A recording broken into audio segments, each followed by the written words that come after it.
है कि हजारों साल पहले दुनिया कैसी दिखती थी।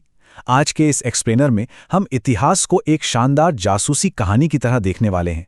एक ऐसी इन्वेस्टिगेशन जहां हमें अतीत के बिखरे हुए सुरागों को जोड़कर पूरी तस्वीर बनानी है, और वो भी दो बिल्कुल अलग अलग तरह के सबूतों से, प्राचीन शब्द और जमीन में दबे गहरे राज। तो चलिए शुरू करते हैं। अब सबसे बड़ा सवाल ये उठता है कि जब उस दौर का कोई चश्मदीद गवाह जिंदा ही नहीं है, तो इतिहासकार प्राचीन भारतीय समाज को आखिर कैसे समझते हैं? इसके लिए वो दो अलग अलग रास्तों पर चलते हैं। पहला है लिखित गवाहियां, यानी हमारी प्राचीन किताबें, और दूसरा है जमीन में दबे हुए भौतिक अवशेष, यानी कंकाल और कब्रें। तो हमारी आज की इस पड़ताल का रोडमैप कुछ इस तरह का होगा। हम सबसे पहले जासूस के टूल किट को समझेंगे, फिर ऋग्वेद को डिकोड करेंगे, भाषाओं की जड़ों को टटोलेंगे, महापाषाणों और कंकालों के फोरेंसिक सुरागों की जांच करेंगे, और आखिर में इनाम गांव के बड़े ही दिलचस्प सबूतों का विश्लेषण करेंगे। चलिए सबसे पहले अपने ऐतिहासिक जासूस के टूल किट पर नजर डालते हैं। यहां हम ये समझेंगे कि कैसे साहित्य और पुरातत्व दोनों को एक साथ मिलाकर अतीत की पहेली सुलझाई जाती है। अगर हम टाइमलाइन को देखें तो चीजें काफी साफ हो जाती हैं। करीब 3600 से 2700 साल पहले इनाम गांव की बस्ती बसी थी। फिर 3500 साल पहले ऋग्वेद की रचना शुरू हुई। करीब 3000 साल पहले महापाषाण कब्रों का चलन शुरू हुआ, और लगभग 2000 साल पहले चरक संहिता लिखी गई। यही वो कालक्रम है जिस पर हमारी आज की पूरी जांच टिकी हुई है। अब आते हैं अपने दूसरे और बहुत ही अहम पड़ाव पर, प्राचीन ऋग्वेद को डिकोड करना। हमारे सबूतों का पहला सबसे बड़ा हिस्सा है ऋग्वेद। ये करीब 3500 साल पुरानी मौखिक गवाही है। और सबसे चौंकाने वाली बात जानते हैं क्या है?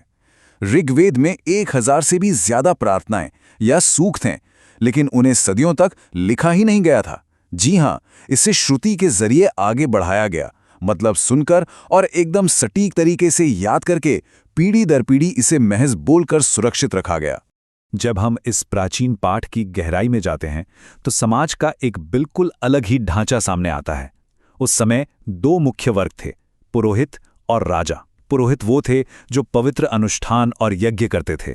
लेकिन दिलचस्प बात यह है कि उस समय के जो राजा थे वो बाद के महलों वाले राजाओं जैसे बिल्कुल नहीं थे। ये राजा दरअसल युद्ध में माहिर नेता होते थे। न तो इनके पास कोई बड़ी राजधानी थी, न कोई अपनी स्थायी सेना, और न ही ये आम जनता से कोई टैक्स वसूलते थे।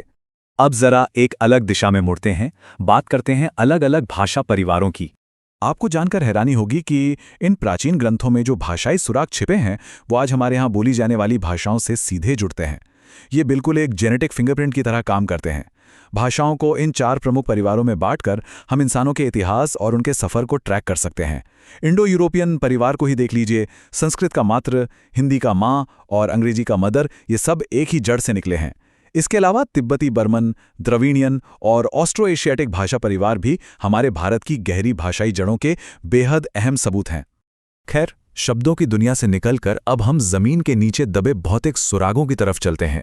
बात करते हैं विशाल पत्थरों की, जो आज भी खामोशी से बहुत कुछ कहते हैं। ठीक 3000 साल पहले दक्कन और कश्मीर जैसे इलाकों में एक बड़ा ही अनोखा चलन शुरू हुआ। लोगों ने महापाषाणों का इस्तेमाल करना शुरू किया। महा मतलब बड़ा और पाषाण मतलब पत्थर। ये बड़े बड़े पत्थर जमीन के नीचे बनी कब्रों के ऊपर लगाए जाते थे। एक तरह से ये भारी भरकम खामोश साइन बोर्ड थे जो उस जगह की पहचान करने और उसे सुरक्षित रखने का काम करते थे। इन पारिवारिक कब्रों को बनाने और इस्तेमाल करने का तरीका बड़ा ही लॉजिकल था। पहले परिवार के एक सदस्य को दफनाया जाता था, फिर पहचान के लिए जमीन के ऊपर पत्थरों का एक गोल घेरा बना दिया जाता था।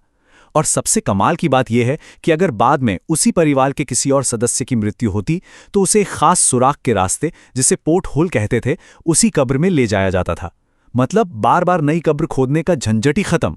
अपनी इस जासूसी के 5वें हिस्से में हम और भी गहरे उतरेंगे। अब हम कंकालों के फॉरेंसिक सुरागों की जांच करेंगे। कंकाल और उनके साथ दफनाई गई चीजें उस दौर के समाज की असलियत बयां करती हैं।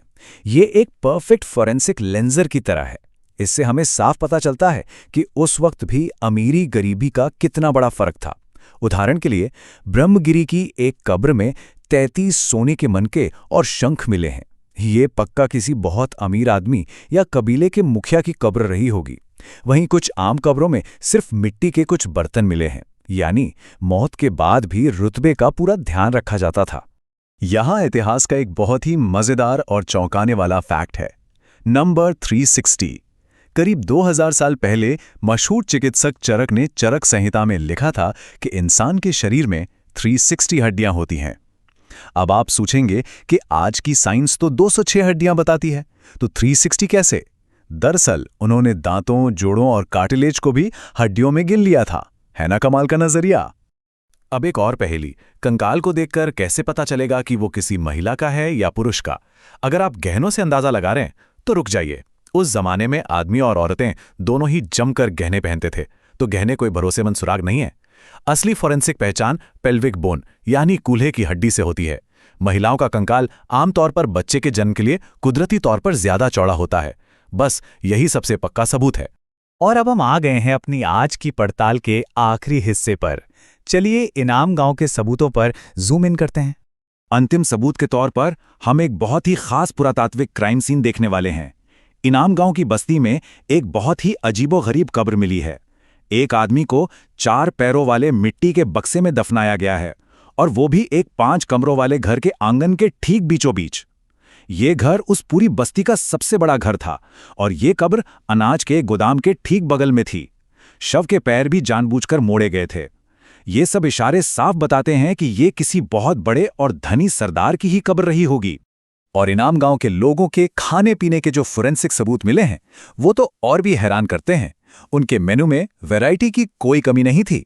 गेहूं, जौ, चावल, दालों के साथ साथ जिन जानवरों की हड्डियां मिली हैं, उन पर हथियारों से कटने के निशान हैं, जैसे मवेशी, सुअर और हिरण। इतना ही नहीं, पक्षी, मगरमच्छ, कछुए और मछलियां भी इनके भोजन का हिस्सा थे। ये साबित करता है कि ये लोग ना सिर्फ बेहतरीन किसान थे, बल्कि शानदार शिकारी और सी फूड के भी बड़े शौकीन थे। तो जैसे जैसे इतिहास के पन्नों का ये सफ़र यहाँ खत्म होता है, ये हमारे लिए एक बहुत बड़ा सवाल छोड़ जाता है।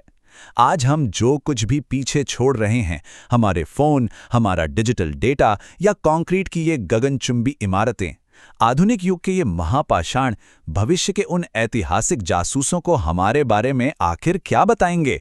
जरा सोचिएगा इस बारे में।